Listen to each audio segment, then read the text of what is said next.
इस कार्यक्रम को जॉयस मायर मिनिस्ट्रीज के मित्रों और भागीदारों द्वारा संभव बनाया गया है। हम केवल कमजोर, रोंदू, अज्ञानी नहीं है, हमारा अधिकार है और हमारे पास सामर्थ है। जो तुम में है वो उससे जो संसार में है वो बड़ा है।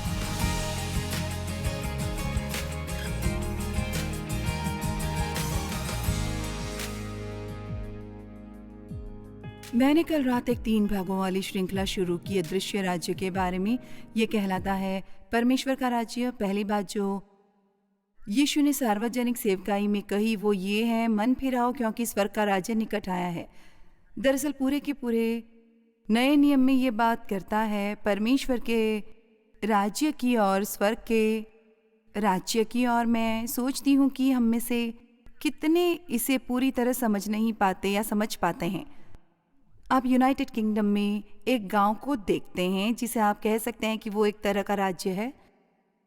यूनाइटेड किंगडम एक राज्य है, पर इसी राज्य के अंदर एक और राज्य है जिसे हम अपने स्वाभाविक आंखों से नहीं देख पाते, पर यह असल में कहीं ज़्यादा महत्वपूर्ण है उससे जो हम स्वाभाविक रूप से देखते हैं। पौलुस ने ये प्रार्थना की थी कि तुम्हारे मन की आंखें ज्योतिमय हों कि तुम सत्य को जान लो। तो मेरे पास ये आंखें हैं, पर मेरे हृदय में भी आंखें हैं, हृदय के अंदर, जिनसे मैं चीज़ें देख सकती हूँ, पर मैं उन्हें विश्वास द्वारा देख सकती हूँ। मैं उन्हें देख पाती हूँ क्योंकि मैं परमेश्वर के वचन पर विश्वास करती हूँ और मैं विश्वास करती हूँ और मैं उस पर इतनी दृढ़ता से विश्वास करती हूँ कि ये मुझसे छीना नहीं जा सकता। ये एक और बात है थोड़ा सा विश्वास करना, पर ये एक और बात है जब आप कह रहे हो, जब आप ऐसे हों कि आप ऐसे पॉइंट पर पहुंच जाएं जहां पर आप किसी चीज़ पर विश्वास ही नहीं करते पर जानते हैं। आपको बिल्कुल पता है कि आप जानते हैं। उनमें से एक महत्वपूर्ण बात यह है कि उनमें जड़ पकड़े रहें और सुदृढ़ रहें, और ये ज्ञान है कि परमेश्वर बिना शर्त आपसे कितना अधिक प्रेम करते हैं। उससे और ज़्यादा महत्वपूर्ण और कुछ भी नहीं है। कभी ये ना कहें जब आपके जीवन में परीक्षा आती है, खैर क्या परमेश्वर आप मुझसे प्रेम करते हो? हाँ, परमेश्वर आपसे प्रेम करते हैं और परमेश्वर का वचन कहता है कि हमें उस प्रेम में जड़ पकड़कर स्थिर रहना है। रोमियो 8 में लिखा है विजेता से कहीं ज़्यादा होना। और आप जानते हैं कि इसका क्या मतलब है, विजेता से कहीं बढ़कर होना? इसका मतलब यह है कि आप जानते हैं कि आपने लड़ाई जीत ली है इससे पहले कि लड़ाई शुरू हो। और ये जीने का बहुत सामर्थी तरीका है।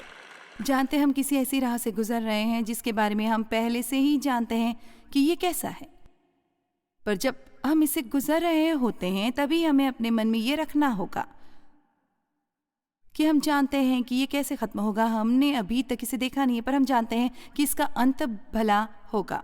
जानते पिछले कुछ सालों में मेरी कुछ आदत बन गई है, इससे कुछ फर्क नहीं पड़ता कि मुझ पर क्या बीत रही है, मैं कहती हूँ इसका अंत भला होगा, इसका अंत भला होगा और परमेश्वर इससे कुछ अच्छा ही करने वाले हैं। और मैं कुछ ऐसा जानूंगी जो इससे पहले मुझे पता नहीं था, और मैं इससे बेहतर इंसान बनूंगी जो अभी हूँ। सुने, आप स्वयं को प्रोत्साहित कर सकते हैं जब आप कठिनाइयों से गुजर रहे हों।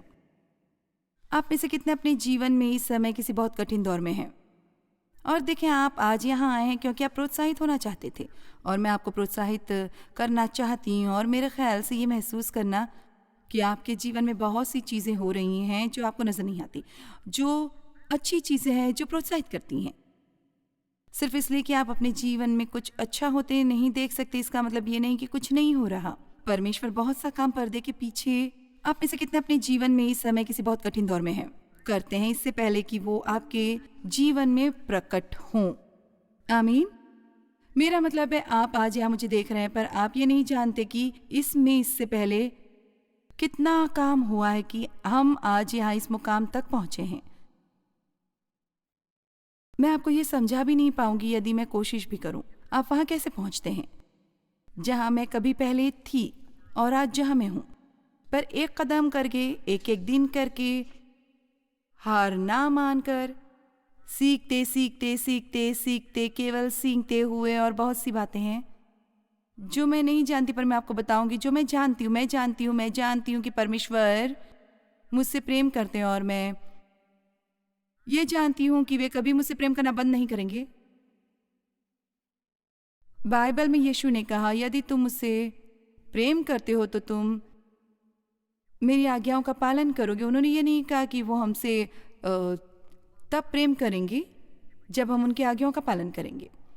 वो पहले से ही प्रेम करते हैं, और ये कि क्योंकि वो हमसे प्रेम करते हैं हमें उसका जवाब देना चाहिए सही तरीके से, उनका आज्ञाकारी होकर। और कल रात मैंने एक शब्द इस्तेमाल किया था और उसमें से कुछ आज भी इस्तेमाल करना चाहूँगी। मेरे ख्याल से ये कुछ लोगों के लिए बहुत ही कड़ा शब्द है, पर ये है बलिदान।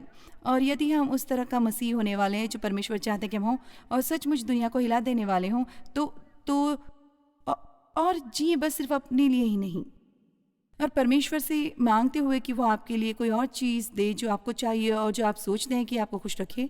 इससे ज़्यादा कहीं और कुछ भी है। अनंत काल ऐसा है जैसे हमेशा के लिए हम उसे अपने दिमाग में सोच भी नहीं सकते। हम उत्पत्ति में पहली कुछ सीढ़ियों की वंशावली पढ़ते हैं और ये इस तरह थी, मनुष्य इतना सामर्थी और शक्तिशाली था आदि में, जैसे आदम की वो 900 साल जीता था, फिर उसके बेटे जी 860 साल और 850 साल, और फिर महललेल मेरे ख्याल से वो 930 साल जिया। और शैतान को बहुत लंबा अरसा लगा कि हमें कैसे मरना है। और जब आप पढ़ते हैं जीवन काल छोटा और छोटा और छोटा हो जाता है। और आप जानते हैं क्यों? क्योंकि जितना ज़्यादा आप पाप में जाते हैं उतना ही ज़्यादा ये हमारे जीवन की हर बात पर प्रभाव डालता है। आमीन। और इसलिए यदि आप उस तरह का जीवन जीने वाले हैं, अब उसे ध्यान से सुनिए जो मैं कहती हूँ, यदि आप उस तरह का जीवन पाना चाहते हैं जिस तरह का वादा यीशु ने आपसे किया है, मेरा मतलब है इसके बारे में बात ना कीजिए, मेरा मतलब ये नहीं कि इसके बारे में सरमन नहीं।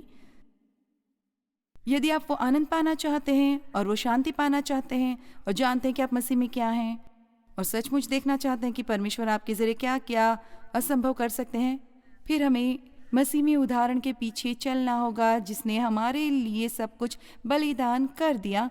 और जब परमेश्वर हमसे कहते हैं कि छोटी मोटी कुर्बानी दे दो, उसके बारे में कोई बहस नहीं होनी चाहिए। परमेश्वर कभी भी हमसे कुछ छीनने की कोशिश नहीं करते, वो हमेशा हमें कुछ देने की कोशिश करते रहते हैं। आमीन। और आप में से कितने एक किस्म से समझ पाते हैं कि यहाँ एक और किस्म का राज्य है जिसे हम नहीं देख पाते, पर देखिए मेरे ख्याल से हमें इसे अपने दिमाग में और ज़्यादा रखने की ज़रूरत है। कोलोसियों 3 में क्या लिखा है? पृथ्वी पर की ही नहीं परंतु स्वर्गीय वस्तुओं पर ध्यान लगाओ, क्योंकि तुम तो मर गए और तुम्हारा जीवन मसीह के साथ परमेश्वर में छिपा हुआ है। अब इसका मतलब ये नहीं कि आप सारा समय घूमते रहें स्वर्ग के ही बारे में सोचते हुए और आप जानते हैं कि आप वास्तविकता से विहीन हो जाते हैं और सच्चाई का सामना नहीं करते किसी भी विषय में। पर हमें करना चाहिए, जानते हैं क्या? यदि आपको रात को सोने में बहुत तकलीफ हो रही है तो ये कुछ ऐसा है जो मैं करती हूँ और ये करना बहुत सही है, क्योंकि परमेश्वर कहते हैं कि तुम एक छोटे बच्चे की तरह बन जाओ। तो आप ऐसी बातें कर सकते हैं जो सचमुच वयस्कों वाली नहीं है। जानते हैं यदि आप परमेश्वर के साथ कुछ मज़ाक करना चाहते हैं, मुझे बहुत पसंद आता है रात को बिस्तर में लेटे रहना जब मैं सोने जाती हूँ और ये सोचती कि कैसा होगा जब परमेश्वर यहाँ पर मेरा काम ख़त्म कर लिया होगा। मेरा मतलब है कि क्या वो आएंगे और मेरे साथ चलकर जाएंगे उन मोती के फाटकों से? क्या ये मुझसे मिलने वाले हैं? तो मैं एक तरह से इसकी कल्पना करती हूँ कि उनसे मिलना कैसा होगा, उनसे बात करना कैसे होगा। आपको जल्दी नींद आ जाती है जब आप इस तरह की बातें सोचते हैं। अब यदि आप चिंता करेंगे तो शैतान आपको पूरी रात जगाए रखेगा। क्या आप मेरी बात सुन रहे हैं? पर यदि आप अपना जीवन परमेश्वर पर लगाना शुरू करेंगे तो आपको बहुत जल्दी ही नींद आ जाएगी। जानते मेरे ख्याल से परमेश्वर हमें स्वर्ग के बारे में इतना कुछ क्यों नहीं बताते कि कैसा होगा। मेरा मतलब है कुछ ऐसी बातें हैं कि वहाँ कोई रोना धोना नहीं, कोई आंसू नहीं, कोई उदासी नहीं। आप जानते हैं ये बहुत सुंदर होने वाला है, सोने की सड़कें और इस तरह की चीज़ें। पर कुछ आप जानते हैं ये बहुत सुंदर होने वाला है, सोने की सड़कें और इस तरह की चीज़ें, पर बहुत कुछ ऐसा है जो हम नहीं जानते। हम सही नहीं जानते कि वहाँ क्या कर रहे होते और जानते हैं ये बातें। और मेरे ख्याल से सिर्फ एक कारण है कि परमेश्वर ने क्यों नहीं इतना बताया, क्योंकि ये इतना अद्भुत है कि यदि हम कोशिश भी करें तब भी हम नहीं समझ पाएंगे, इसीलिए प्रकाशित वाक्य पढ़ते हैं। तो आपको लगता है क्या क्योंकि यूहन्ना के पास इन स्वर्गीय बातों की दृष्टि थी और वो कोशिश कर रहा है उन्हें उस भाषा में समझाने की जो लोग समझ सकें। और मैं बस ये सोचती हूँ कि वहाँ ऐसी चीज़ें होंगी जो इतनी लाजवाब होंगी और इतनी शानदार होंगी, जब अंत में हम शरीरों से निकलेंगे तो कल्पना कीजिए उस आज़ादी की। खाओ और तुम्हारा वजन ना बढ़े, कोई सेल्यूलाइट नहीं, मसल्स नहीं, बिना एक्सरसाइज के। मुझे नहीं पता क्या होगा, पर ये बिल्कुल कमाल का होगा। तो हम इस दृश्य राज्य में रहते हैं और 1 कुरिन्थियों 13 में ये लिखा है कि जब वो समय आएगा तो इस समय जैसे हम जी रहे हैं तो ऐसा लगेगा जैसे हम धुंधले दर्पण में देख रहे हैं और हमें बातें दिखती हैं, पर एक धुंधले से धुलकते में ये इस तरह से हैं जैसे कुछ तो वहाँ है पर हम स्पष्ट नहीं देख पा रहे हैं। पर जब वो दिन आएगा जब मसीह हमें लेने आएंगे, यहाँ लिखा है कि हम उन्हें आमने सामने देखेंगे। भाई ये तो बहुत उत्साहित करने वाला है। हम उन्हें आमने सामने देखेंगे और जब हम उनके थोड़े हिस्से को जानते हैं और हम उन्हें पूरी तरह जान लेंगे, खैर वो सब बातें और वो सब सवाल जो आपके शैतान के बारे में हैं उसका जवाब मिल जाएगा। पर तब तक उसका जवाब मिलता है आपको इसकी परवाह नहीं होगी। हम बस स्वयं को सवालों से पागल करके मार देते हैं। मत्ती अध्याय 13 में वचन 13 से शुरुआत करते हुए यहाँ ये लिखा है, यीशु कैसरिया फिलिप्पी के देश में आकर अपने चेलों से पूछने लगा कि लोग मनुष्य के पुत्र को क्या कहते हैं। उन्होंने कहा, कितने तो यूहन्ना बपतिस्मा देने वाला कहते हैं और कितने यलिया और कितने यिर्मयाह या भविष्यद्वक्ताओं में से कोई एक कहते हैं। उसने उनसे कहा, परंतु तुम मुझे क्या कहते हो? देखिए, आप स्वर्ग में इसलिए नहीं जाते क्योंकि आपको अपनी माँ का चेहरा विरासत में मिला है। आपको परमेश्वर के साथ अपनी खुद की संगति रखने की ज़रूरत है। आपको अपना खुद का विश्वास रखने की ज़रूरत है। आपको उन्हें अपने लिए जानने की ज़रूरत है। परंतु तुम मुझे क्या कहते हो? और पतरस जो हमेशा बोलने को तैयार रहता है, उसने कहा कि तू जीवते परमेश्वर का पुत्र मसीही है। और मेरे ख्याल से मैं ये बता नहीं सकती कि मैं इसे किसी भी तरह समझा सकती हूँ कि ये कथन कैसा लगा होगा। तुम हो, उसने उनसे कहा, परंतु तुम मुझे क्या कहते हो? तू जीवते परमेश्वर का पुत्र मसीह है। यीशु ने उसको उत्तर दिया कि हे शमौन योना के पुत्र, तू धन्य है क्योंकि मांस और लहू ने नहीं परंतु मेरे पिता ने जो स्वर्ग में है ये बात तुझ पर प्रकट की। और मैं भी तुझसे कहता हूँ कि तू पतरस है और मैं इस पत्थर पर अपनी कलीसिया बनाऊंगा और अधोलोक के फाटक उस पर प्रबल न होंगे। अब यीशु जिस पत्थर की बात कर रहे हैं वो पतरस नहीं है, ये है पतरस का विश्वास। यह हमारे विश्वास का पत्थर है। यीशु कहते हैं कि मैं तुझे स्वर्ग के राज्य की कुंजियां दूंगा। कल रात हमने आपको बताया था कि कल हम कुंजियों के बारे में बात करने वाले हैं क्योंकि कुंजियां ताले खोलकर दरवाजे खुलती हैं। बहुत सी चीज़ें जो बाइबल में लिखा है कि हमारी हैं, पर किसी तरह हमें नहीं पता चलता कि हमें उस तक कैसे पहुंचना है। और हम इसके बारे में सेरमन सुनते हैं और हम इसके बारे में पुस्तकें पढ़ते हैं, पर वास्तविकता में यदि हम ईमानदारी से कहें तो हम उन्हें दिन प्रतिदिन के आधार पर अनुभव नहीं करें। बाइबल में लिखा है कि तब परमेश्वर की शांति जो समझ से बिल्कुल परे है तुम्हारे हृदय और तुम्हारे विचारों को मसीह यीशु में सुरक्षित रखेगी। पर हम में से ज़्यादातर लोग ऐसा नहीं करते। इसमें लिखा है कि हम कर सकते हैं और हम वो आनंद पा सकते हैं जो बयान से परे और महिमा से भरा है। इस संसार का आनंद नहीं, पर प्रभु का आनंद। पर कितने सच्चे और स्थिर खुश रहने वाले मसीहों को आप जानते हैं। मेरे ख्याल से हमारा सबसे बड़ा लक्ष्य होना चाहिए स्थिरता।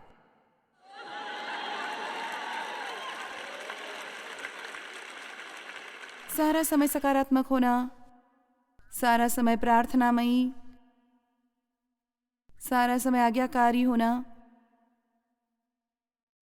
सारा समय शांतिमय होना, सारा समय आनंदित होना, संसार को करने दे जो करना चाहता है, पर आप अपनी आंखें यीशु पर रखिए, क्योंकि हम रूप को देखकर नहीं पर विश्वास से चलते हैं। आमीन। मैं तुझे स्वर्ग के राज्य की कुंजियां दूंगा, और जो कुछ तू पृथ्वी पर बांधेगा वो स्वर्ग में बंधेगा, और जो कुछ तू पृथ्वी पर खोलेगा वो स्वर्ग में खुलेगा। अब वो पतरस और कलीसिया को अधिकार दे रहे हैं। हम केवल कमजोर, रोंदू अज्ञानी नहीं है, हमारा अधिकार है और हमारे पास सामर्थ है। जो तुम में है वो उससे जो संसार में है उससे काफी बड़ा है।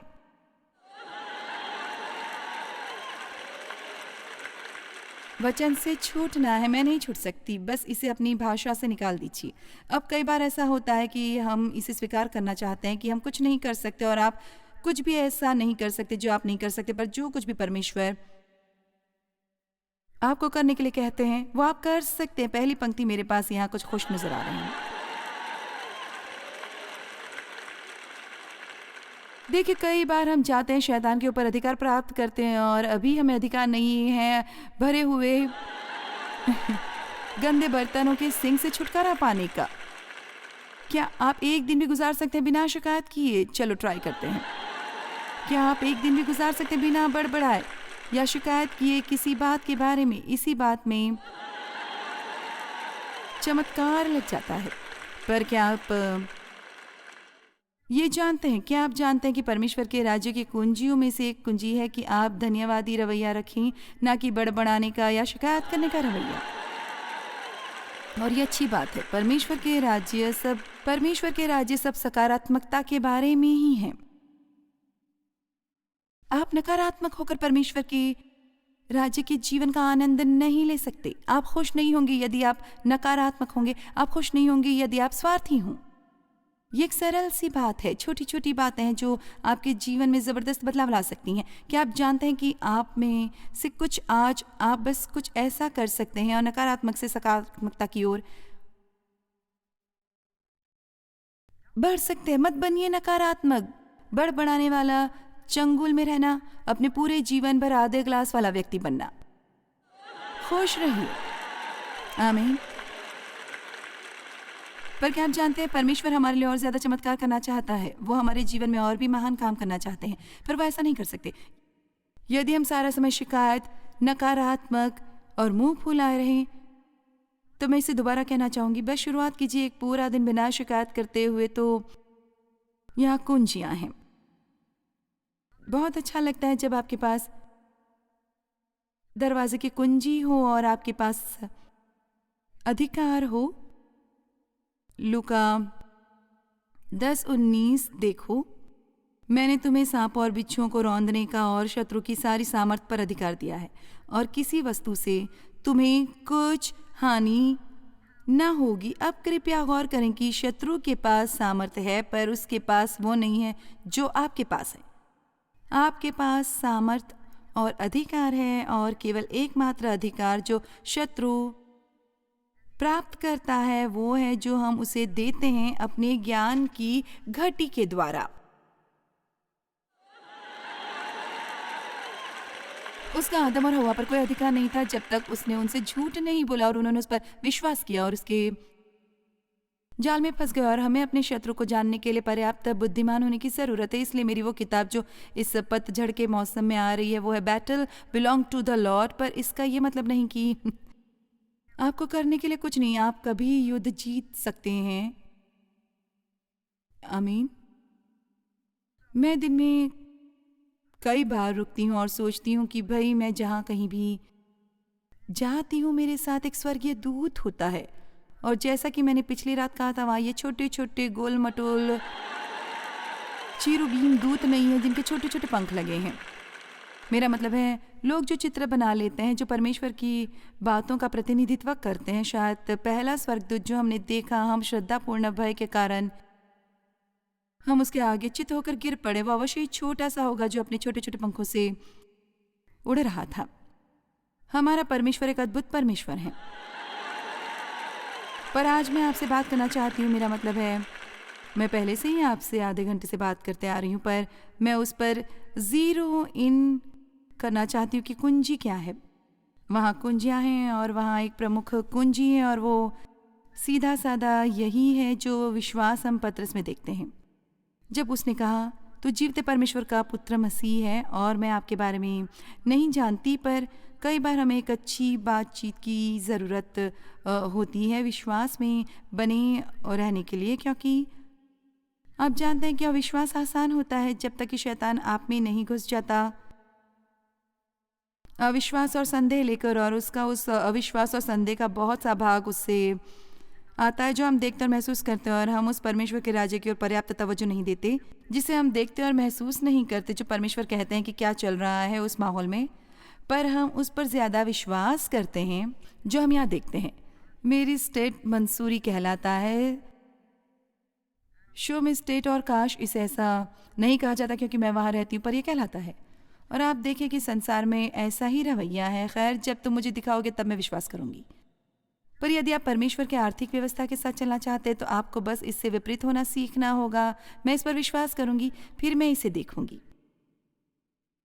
हम पहले विश्वास करते हैं कई बार लंबे समय तक, और इस बीच कई प्रकार की परीक्षा आती है, पर यदि आप हार नहीं मानेंगे, हम भले काम करने में हियाव न छोड़े, क्योंकि यदि हम ढीले न हों तो हम ठीक समय पर कट नहीं काटेंगे। जब शैतान किसी ऐसे को पकड़ लेता है जो हार मानने से इनकार कर देता है, तो उसके दिन गिनती के रह जाते हैं। इब्रानियों 11 विश्वास क्या है। मुझे बहुत पसंद है कभी कभार इब्रानियों 11 पर जाकर नज़र डालना। यहाँ बस ये लिखा है, अब विश्वास आशा की हुई वस्तुओं का निश्चय और अनदेखी वस्तुओं का प्रमाण है। विश्वास प्रमाण है। एम्प्लीफाइड बाइबल में लिखा है ये सच है, यही प्रमाण है। अब विश्वास आशा की हुई वस्तुओं का निश्चय और अनदेखी वस्तुओं का प्रमाण है। तो ये शायद ना हो, ये वास्तविकता में मेरे पास न हो जब तक कि मैं इसे विश्वास में ग्रहण नहीं करती। जब मैंने पहल परमेश्वर की सेवा करनी शुरू की थी, मैं हमेशा ये मानती थी कि क्योंकि मैं विश्वास करती थी कि मुझे सेकंड क्लास जीवन में ही संतुष्ट होना चाहिए, उसमें कभी वो नहीं कर सकती जो मैं कर रही हूँ आज। और मेरा मतलब ये सचमुच एक चमत्कार है, पर नहीं, ये कुछ ऐसा नहीं था जो अचानक हो गया। मेरा मतलब है, इसमें बहुत सी मेहनत लगी थी और बहुत से बलिदान देने पड़े, तालाब भर के आंसुओं के। और मैं हार मानती और फिर से शुरू करती, और मैं हार मानती और फिर से शुरू करती, सरमन सुनना और किताबें पढ़ना, किताबें पढ़ना, किताबें पढ़ना, किताबें पढ़ना, किताबें पढ़ना, किताबें पढ़ना, और बाइबल पढ़ना, और बाइबल पढ़ना, और बाइबल पढ़ना, और बाइबल पढ़ना। ये ऐसा नहीं है कि ये बस थपकी आपके लिए सब कर देगी। ऐसा नहीं हो सकता कि आप जीवन भर की समस्याओं से भरे रहें और फिर चर्च जाएं और फिर परमेश्वर पर नाराज हों कि उन्होंने इसका समाधान नहीं किया। मुझे याद है वो महिला जो मेरे पास आई, मैं यहाँ कहीं ईस्ट कोस्ट मंच पर थी, पर मुझे ठीक याद नहीं। ये तब की बात है जब हमारी मीटिंग्स में इतने थोड़े लोग होते हैं कि अंत में सबके लिए प्रार्थना कर पाती। और वो आई और वो मेरी और देखकर बोली कि मुझे मेरा पैसा वापस चाहिए। और मैंने कहा, मुझे समझ नहीं आ रहा कि तुम क्या बात कर रही हो। उसने कहा, देखो, मैं वो करती रही जो तुमने मुझसे करने को कहा, या 3 सप्ताह तक, और कुछ नहीं हुआ। मेरे लिए मुश्किल हो रहा था कि उसके सामने हंसी कैसे रोक पाऊं। हम शैतान को 50 साल देते हैं हमें बर्बाद करने के लिए, पर हम परमेश्वर को 3 सप्ताह से ज्यादा नहीं देना चाहते हैं कि वो हमें सुधार दे।